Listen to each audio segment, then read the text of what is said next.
Jimmy Stein is going to get defensive about the defensive line.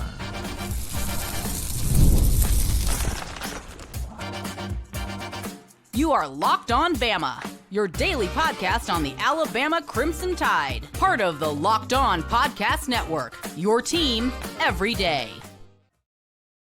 Hey, everybody, and welcome back into Locked On Bama, AHSA Radio Network's Luke Robinson. That's me. Alabama internet legend Jimmy Stein. That's him. This episode is brought to you by Monarch Money. We'll talk about Monarch Money here in just a little bit. I want to thank you every day for being here every day. Thank you, newbies, for being here today. And thanks, everybody, for making this your first listen every single day. You guys are the best. Hey, the defensive line, and Freddie Roach in particular, have taken a lot of heat from Alabama fans. They feel like not performing well enough. I'm going to button this. Feel like they're not performing well enough. They're not getting enough sacks. They're not getting enough this. They're not getting enough pressure or whatever. Recruiting, people are like, it's okay. It's not Quinnen Williams, Jonathan Allen, Deron Payne level. Fair enough. I'll say this, that there were a couple of Deron Payne, Quinnen Williams type dudes in TJ Parker and Peter Woods that Nick Saban didn't get. So, I mean, it'd be nice if we had them. All that being said, you feel like the defensive line is performing better than people want to give it credit for. Explain yourself. Well, that's exactly right. It's not that I want to start with, and gosh, this is a real soapbox issue for me, just based on the amount of complaining out there. So many, primarily message board, talk radio types, I guess you'd say, so many complaints that you would think it would have to be pretty horrible. And first of all, I want to start with Alabama's got to do better on the defensive line. They do need to recruit better on the defensive line. They need to do a better job getting that group performing better, more consistently on Saturdays. That's true. So I'll start there. It does need to be better. But the amount of complaining is pretty absurd when you consider, I think the two jobs that the defensive line coach has is recruiting and development. And all I can measure by recruiting is the star system and Rivals and 24/7, and Rivals is now what used to be on 3, Rivals 24/7, ESPN, the services that do this. And this is just a fact. I challenge people all the time. No one even tries. Whenever I challenge people, usually online, no one even tries to answer this. I already know the answer. That's why I'm asking the question. I used to be a lawyer, and I know as a lawyer, don't ask a question you already don't know the answer to. But I say all the time, who's recruiting better than Alabama on the defensive line? With the amount of complaining out there, it must be dozens. From the amount of complaining, I would assume there's 20. There must be 20 schools. The answer is maybe 2, maybe 3. Okay, let's say there's 5. Let's say there's 5. There's probably not. But if you just look at just do this, accumulate stars.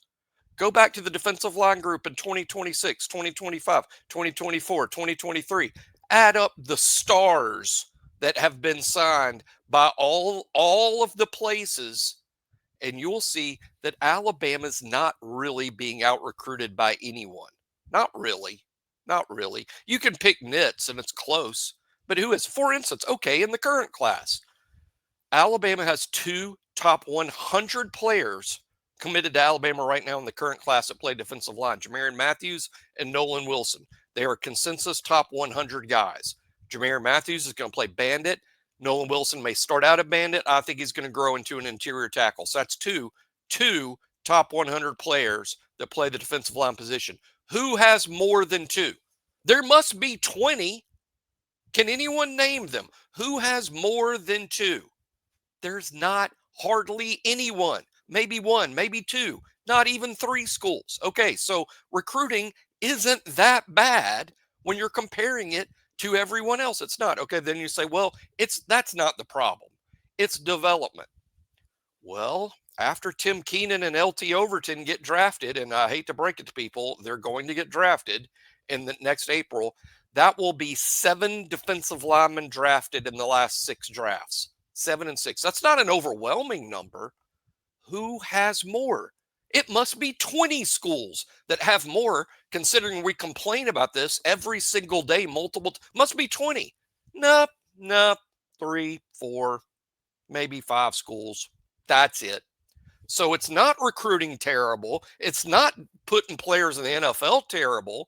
I think what it is people, like Luke said earlier, well, where's Jonathan Allen? Where's Deron Payne? Well, okay, so that's the standard. Be that or be fired. I think it's absurd. I think the level of complaining, the noise about it is nuts. My final point I'll make is Nick Saban was really close to Pete Jenkins. Pete Jenkins is considered the greatest defensive line coach of all time, or is certainly considered, if there is a defensive line coach Hall of Fame, he's got like the first wing of it. He's a much older guy now. I think he's in his 80s by now. Nick Saban would pay Pete Jenkins, basically he in an advisory type role. Pete Jenkins advised Nick Saban on the defensive line all the way up to Saban's retirement. If there was a huge problem on the defensive line, Nick Saban had Pete Jenkins there by his side, the greatest to ever do it. I think this is again, it's not that it's perfect and everybody's insane. No, it needs to be better. I started the whole thing with that. It needs to be better. But just the amount, it's crazy that this gets talked about every single day when Alabama's recruiting at basically a top 5 level and developing players into NFL players at basically a top 5 level. And this still gets talked about every single day. And when they say, well, okay, then where are the results on the field? Well, it was a top 10 defense last year. Last year, this was one of the top 10 defenses. Kind of hard to put a top 10 defense on the field if the defensive line's terrible. Y'all did this. I know. See how y'all made him do this. I want you to tell you the truth, Jimmy. Well, did you disagree with any of that? I mean, no, I don't disagree with any of it. Feel free. I just y'all Jimmy's getting upset.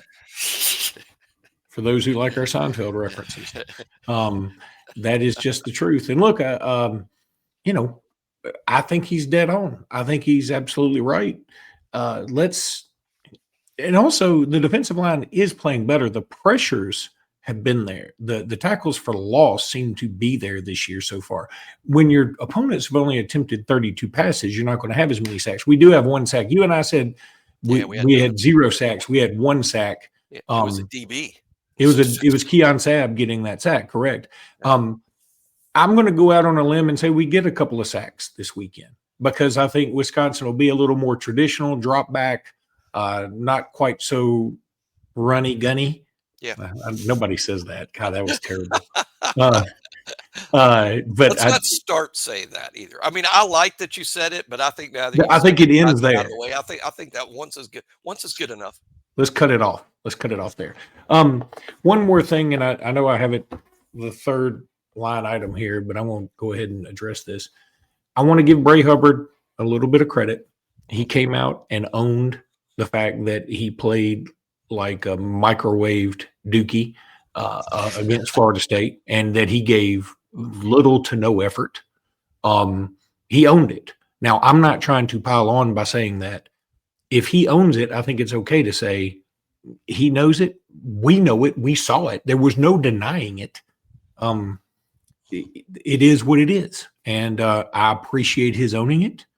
I think that now what we should do as fans is say, okay, you owned it. Now let's forgive and let's not forget.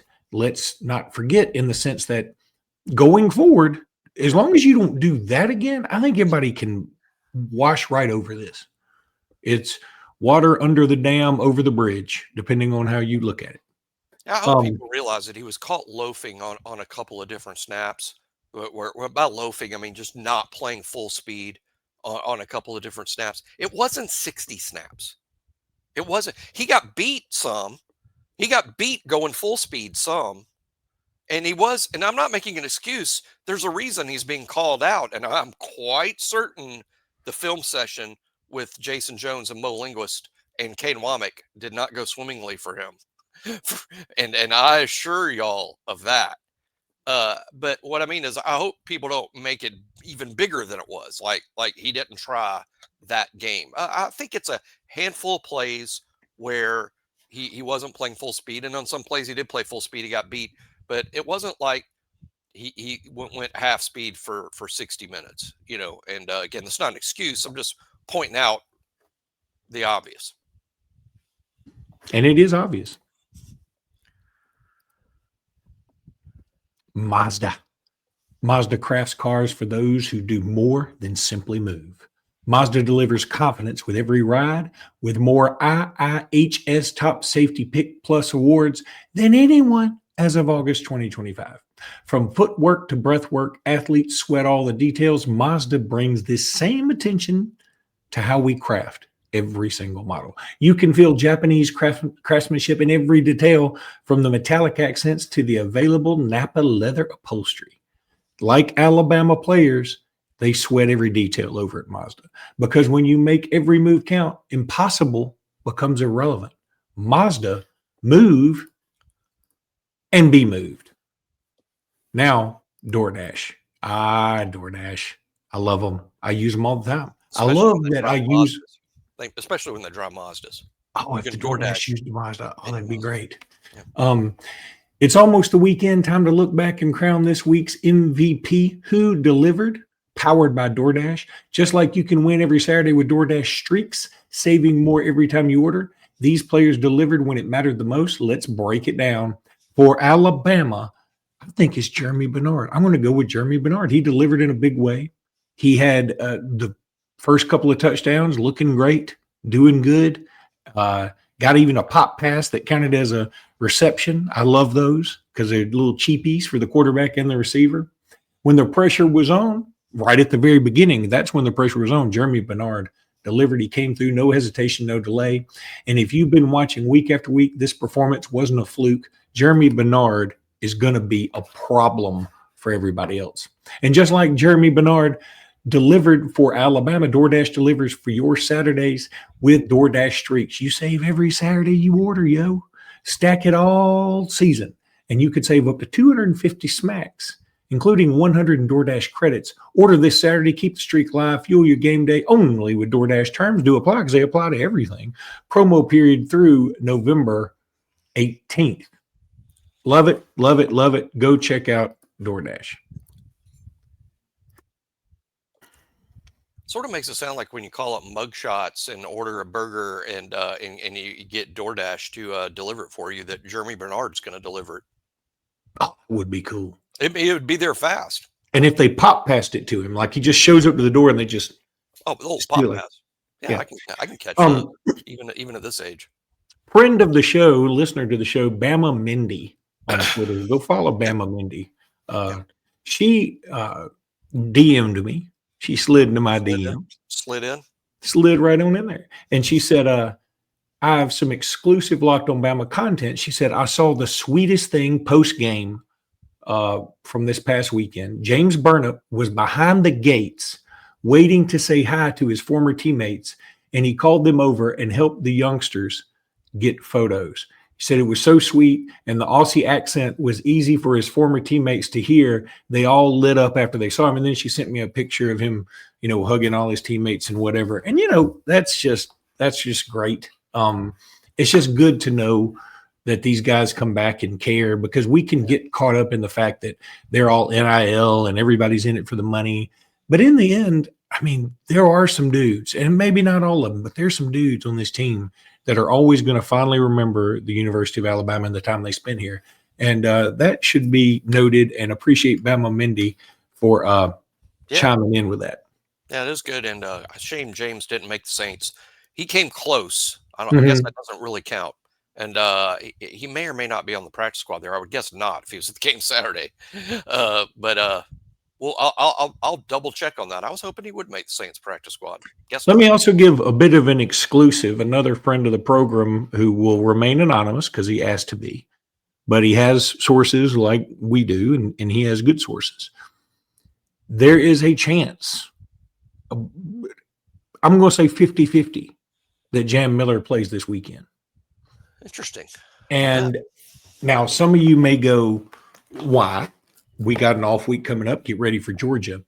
I don't think it can be overstated how important game speed, game time, feeling of the moment is.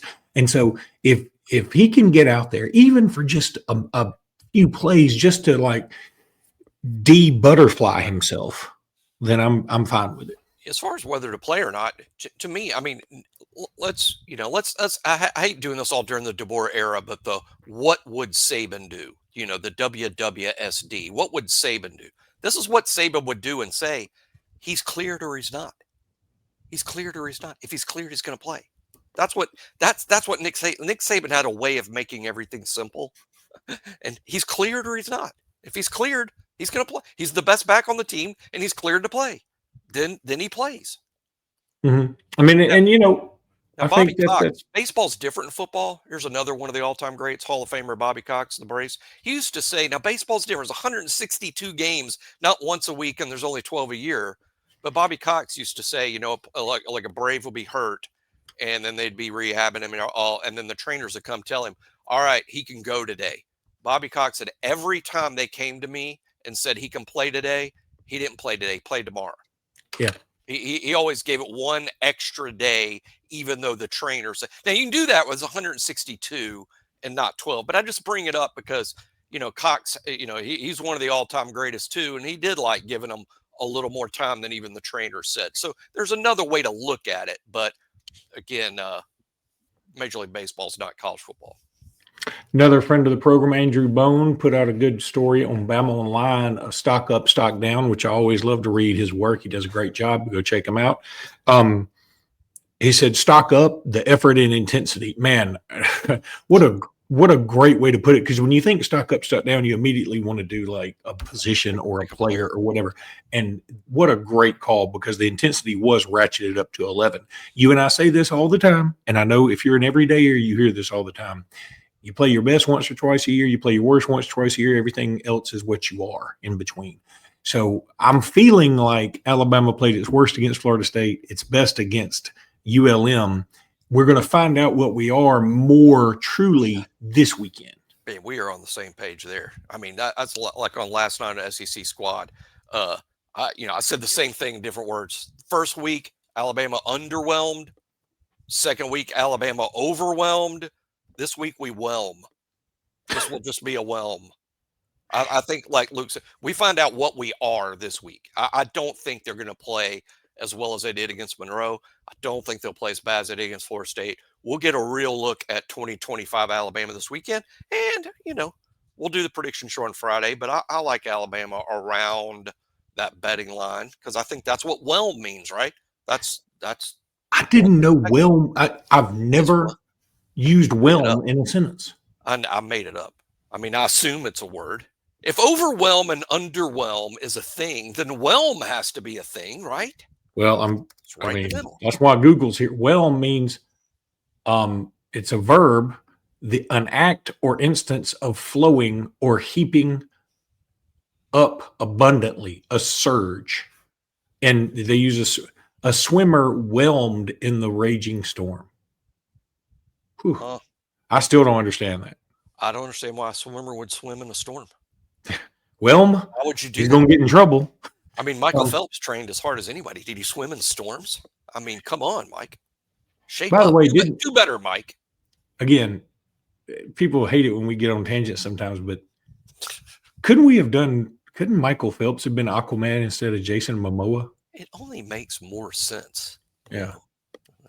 I don't know if he can act. And I don't even know why we have to have a superhero that swims fast. He can smoke a doobie. Like there's going to be a terrorist attack in New York City. Call the guy who swims fast. What the heck? Well, the Family Guy had a great scene about that. Like there was a guy that was attacking a woman on the beach, and Aquaman was in the water going, "Hey, I bet you won't come in here and do that." And he threw a starfish at him and stuff like that. It's sort of stupid. A couple of more stock up, stock downs that we won't even really elaborate on. Stock up was quarterback room. Stock down was finishing at the quarterback. Now, we've already addressed this in this pod a little bit, that the pressure's there. Yep. And there hadn't been enough passes attempted. Our opponents have only attempted 32 passes. Most of the time, an opponent will attempt 32 passes. You understand what I'm saying? Like if we played Baylor would have attempted 60 passes in one game. So we would have more sacks. Yeah, Castellanos, A, is going to be very hard to sack, and B, only threw it 14 times. That wasn't a sack game. I mean, he only threw it 14 times, and he's obviously going to be hard to sack. And they mostly do RPOs and not just, the guys that you sack are the drop back passers. And Monroe does some of that. And I agree, we probably should have had a sack or two against Monroe. And I do think it's an issue. I'm not saying it's not an issue. I defended the defensive line for some 8-minute rant. I agree. There needs to be more sacks. It's not just on the defensive line. In fact, your linebackers, they have to be in on it too. So we've got to do better there. But I do believe that over the course of the season, we're going to find that we've improved over a year ago. Yeah, I'm with you on that. And I think, again, I'm going to go out on a limb. We'll do predictions later this week. I'm going to go prediction. If you do over under sacks 2.5 this weekend, I'm going to take the over. That's over how confident I am. I love that 2.5 number. I'll go under though, but I think two is fine. Why don't you go straight to Hades, Jimmy Stein?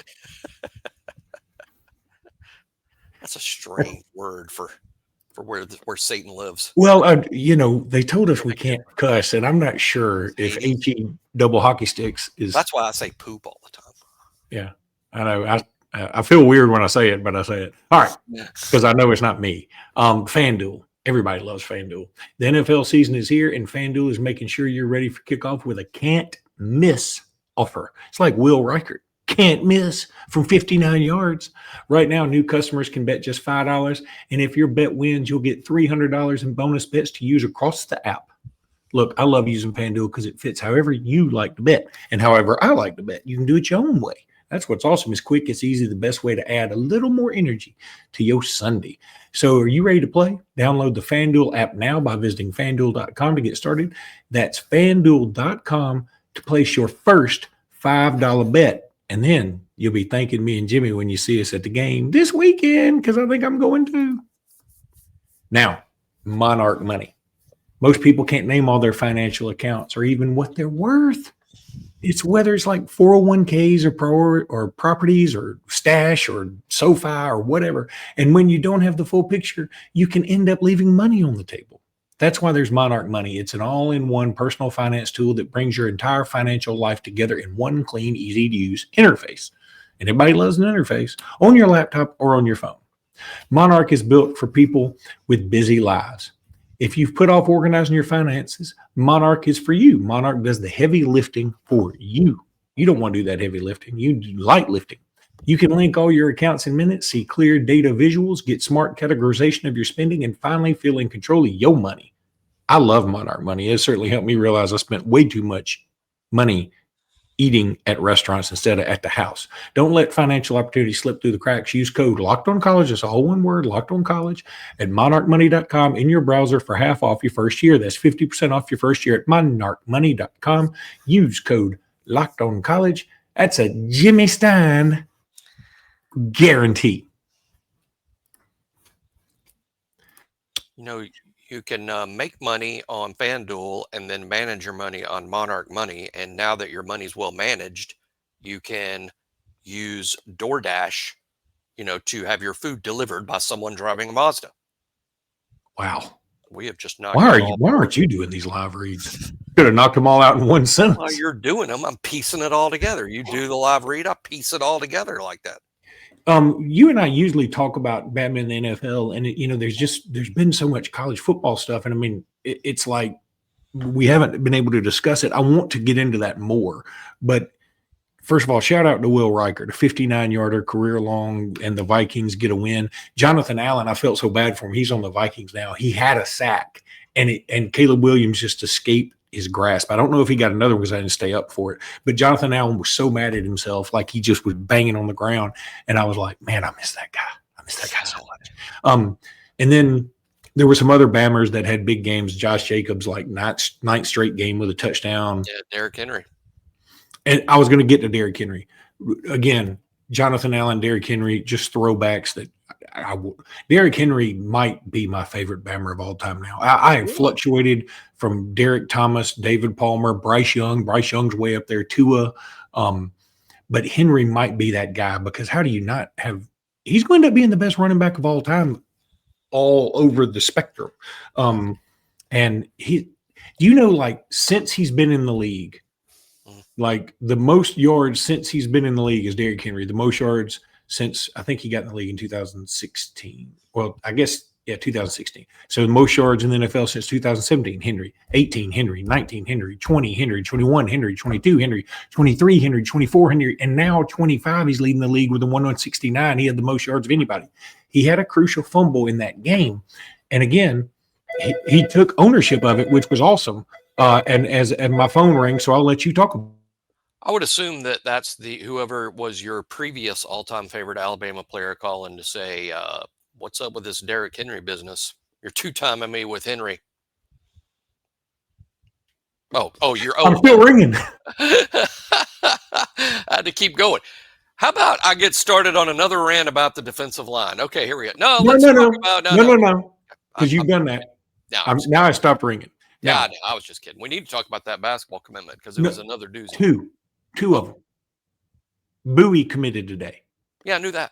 Oh, and then Chris Washington, which we talked about. Yeah, we'd already talked about Chris. I was talking about Terrace Bowie. But, okay, so we can – I think instead of talking about them individually, which I need to get Michael Southern on for us to talk to him about it. That's a good idea. What I want to talk about is could Nate Oates be cooking and Preston Murphy be cooking they're like Gordon Ramsay on meth right now. They are just cooking like their lives depend on it. And this weekend they get those two. Yeah, go ahead. Yeah, you're on it. Go ahead. This weekend, you got Caleb Holt coming in. 5-star. You got Dylan Mingo coming in, who's the number 1 point guard. I'm just telling you, Jimmy, if they are able to Jackson Richardson. Yeah, Jackson Richardson. Yeah, who's the son of Jason Richardson. 3 5-stars coming in after a top 20 player and a top 50 player commit. I mean, we got a top 20 player committed this week, Chris Washington. Now a top 50 player commits just before we went on the air, Terrace Bowie. So you got a top 20 and a top 50 player. That means you got probably a top 10 class period. Now you have 3 5. See, 5. There's not 32 5-stars in basketball like there are in football. Each football cycle has 32. I don't know how they do it in basketball. I just know there's far fewer 5-stars, and to have 3 of them all in one weekend, this is the greatest basketball visit weekend in the history of Alabama basketball. There is no way there's ever been 3 5-stars all making an official visit at the same time. There's no way. So it's the greatest visit weekend, and you may get none of them. Hey, because one thing about 5-stars in 2025, pricey. Well, in basketball especially, because it's a one and done, and so people are like, yeah, I'll throw a ton of money at this one guy. We only get him 1 year anyway. Now, here's the thing. I may be reading too much into this. And I tweeted about this. I've been with the AHSA radio network for a while. I was on the call. I was doing play-by-play for the DeMarcus Cousins, Eric Bledsoe, Parker versus LaFleur game. I've talked about this before, where DeMarcus Cousins scored the first basket of the game and didn't score again. He fouls out. He sits on the floor, and everybody's like, we don't know how to move a 6'11" guy who's 300 pounds. And finally, they convinced him to leave the court and all this other stuff. But Eric Bledsoe was amazing that game. DeMarcus Cousins, you could tell how good he was. He only had 2 points, though.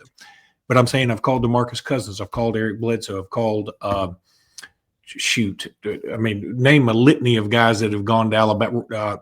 I didn't call the Ronald Steele game, but I was there for one of them. Just on and on into the night, I've called all these dudes that have gone on to play for Alabama and play for Auburn. KT Harrell he was good. Nobody has impressed me like Caleb Holt did. That dude was ridiculous. And he's in Georgia playing, which is a shame. I'd love to be able to call him again, but he is a man. And so his moving his visit up to this weekend, maybe I'm reading too much into this. It seems like it means something. He's seriously considering Alabama. I mean, Alabama is a major player for Caleb Holt, and it could very seriously happen. But I'm not going to set my heart on it, just in the sense that it's obviously going to be a money thing to an extent. Now, that doesn't mean he's going to sign with the highest bidder. That doesn't mean that. But it means that there's probably some sort of minimum package that you've got to have, or it's not going to be a yes. And I don't know what that is. I just know that in today's recruiting with a player of his caliber, the money is going to be significant. And if you're unable to put that together, then you're just unable to put it together. It doesn't mean that it's a failure on Alabama's part. And again, you've got a top 20 player and a top 50 player committed. So I hope with Caleb Holt, Luke is not the only person that covers Alabama high school basketball to say that Caleb Holt is the most talented basketball player in the state's history. Luke's not the only person to say that or hint that or have that kind of opinion, or saying, hey, he's the best I've seen in a couple of decades. But yeah, he's a 5-star plus to me. And by that meaning, hey, this is a 5-star by anyone who watches. And he's got the LeBron James look about him. Like in 8th grade, he looked like he was Ashawn Robinson's brother. That's how old he looked. And he's got that country strong look about him. Yeah. You know, he's just a dude. And his moving his visit up, it may mean nothing. It may just be the staff wanted him to be there with these other dudes. Maybe that's all it is. I think it means that he's very serious about Alabama. Yeah. Now, and not only that, coming second place ain't worth much with him, because it's not like he's going to play 4 years and transfer 3 times. Yeah. That would be pretty surprising. You know, and not for nothing, you know, Auburn's certainly involved too, but Bruce Pearl apparently is giving very serious consideration to a political future. He's also made it known, hey, I'm not going to be coaching a whole heck of a lot longer. Again, it's only 1 year, and Bruce Pearl will be here this year, so it may not matter. But I'm just saying, I think those things resonate with some of these kids. Anyway, that's going to do it for today's podcast. We'll be back tomorrow with more. Until then, roll tide, everybody. Roll tide.